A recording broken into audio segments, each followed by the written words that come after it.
AI is all the rage, and I can't believe I've never seen a technology, and I'm into technology.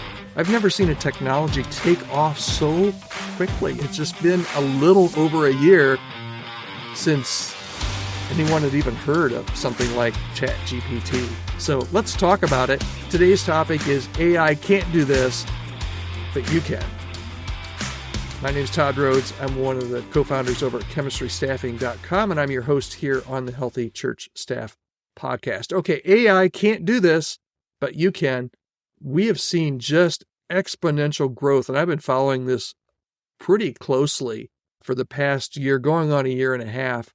The rise of AI and its potential impact. Maybe you've heard stories on the news about how many people think that AI and artificial intelligence is going to affect the labor market. It already has. We did a podcast a while back about how Google was laying off, I believe, 30,000 workers because they're switching their whole game plan based on how they're using AI. And AI changes the game. But here's my encouragement for you today. Human skills still rule, okay? Let me give you the scope of a little bit, though. AI technology is expected to have just a significant impact on the labor market. Estimates of about $4.1 trillion of economic effect. That's $4.1 trillion of economic effect. And analysts are saying that up to 44% of all labor is going to be affected in some way. And if we have our heads in the sand and think that this won't affect how we do ministry, we're really fooling ourselves, I think. AI's a significant effect on particularly low-skilled jobs. I'm not saying that you have a low-skilled job, but low-skilled jobs that they're going to be the most affected. But here's what I want to bring out to you today, how to respond. And I'll cut to the chase. AI cannot replace you, pastor. AI cannot replace you, church leader. Okay? So can significantly contribute to efficiency and functionality. And I think we in the church world would be wise to try and figure out exactly how it does contribute or how it could contribute to our efficiency and our functionality. But listen, in our work, we have to maintain human skills, emotional agility and empathy and vulnerability.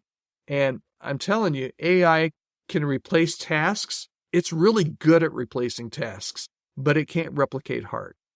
And as long as we are emphasizing human skills and a growth mindset, adaptability, like I said, that emotional agility and empathy and vulnerability, your job is going to be just fine. Okay, what are the lessons here? What should we be doing? We're going to be picking this up tomorrow and talking a little bit about how I think AI will change the church. But here are some thoughts that I have today as we introduce this topic. And the first is that we are in an AI era.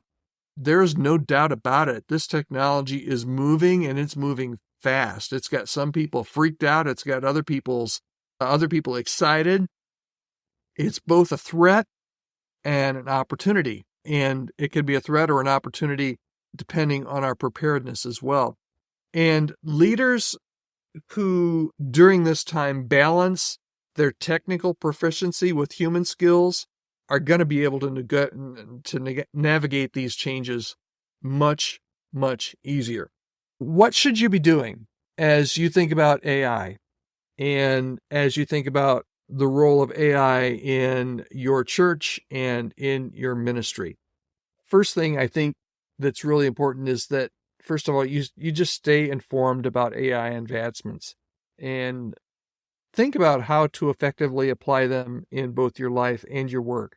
And specifically for churches, here are some ideas, and we're still early in this process. So if you've not done any of this, if you still are shunning anything AI, maybe some of these tips will help you so that you don't get left in the dust. First of all, train staff with skills that are relevant for the AI area through upskilling and reskilling initiatives. Okay, so what we're saying there is that maybe you don't know about AI much, but younger people do, and they're already implementing it into the work. And if as you hire people in the future, they're going to be coming with these skills. So it's important that you at least try to reach out and train staff so that they know what's available and what's possible and what the cautions are as well. And this just goes to whether it's AI or anything else, cultivating a culture of learning and development. And there may be some ways that you can integrate some of the artificial intelligence into some tasks and enhance efficiency that can help you focus more on that human aspect. Now, I'm not asking you to telling you, hey, we should have ChatGPT or AI our sermons or do our spiritual care. That's not it at all. But there are some ways that can it write social media posts? Can it enhance your time through other areas? Yeah, absolutely. Here's something that I think is really important as well. And it's just a philosophy as this it's changing so fast. But as you think of how AI is going to shape the future, let's ensure that we shape AI in the church and in our work. If we don't aggressively see how to use this and how not to use that, if we just let it take over, it will. So we need to figure out what ways are there even today that we can leverage AI to improve our productivity with our staff and ourselves and improve our performance across operations. And I know I've been toying around with different ways to use AI in my work at chemistry staffing, and it does not, I'm telling you, it does not replace one-on-one interaction with churches. It doesn't replace one-on-one interaction with candidates. It doesn't show that empathy and that agility. It doesn't show emotion and vulnerability. It doesn't do any of that, but it can help with some of the productivity and some of the tasks and some of the writing that I find that I have to do on a daily basis. It's been actually a great help to me in some of those areas, but there's other areas that absolutely not. No, it's not going to make a difference. And those are the really important people skills that AI will not be able to replace. So we're going to talk more about this tomorrow, but just remember, AI is really, it's not something, I don't think, to be feared. Some people may disagree with me on that, but it's also not something that should be ignored. And a lot of times in the church, we tend to ignore things until it's too late and we can't ignore them any longer. Lean in, find out what you can. There's all kinds of resources on the internet. If you haven't even just played around with ChatGPT, or my goodness, Google has an AI option. I think it's called Gemini.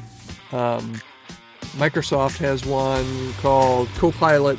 And a lot of these are free that you can go and just play around with and get to use a little bit to see what exactly and how exactly it might be able to help you in your ministry. Today is not the day to have your head in the sand with technology. The church likes to do that, but don't be one of those people. Don't worry, it's not going to replace you. All right, we'll be back here tomorrow. We'll talk about how I think AI will change the church, whether you like it or not. Any comments on today's episode or any episodes you would like to hear in the future, reach out to me anytime at podcast@chemistrystaffing.com. Until tomorrow, have a great day.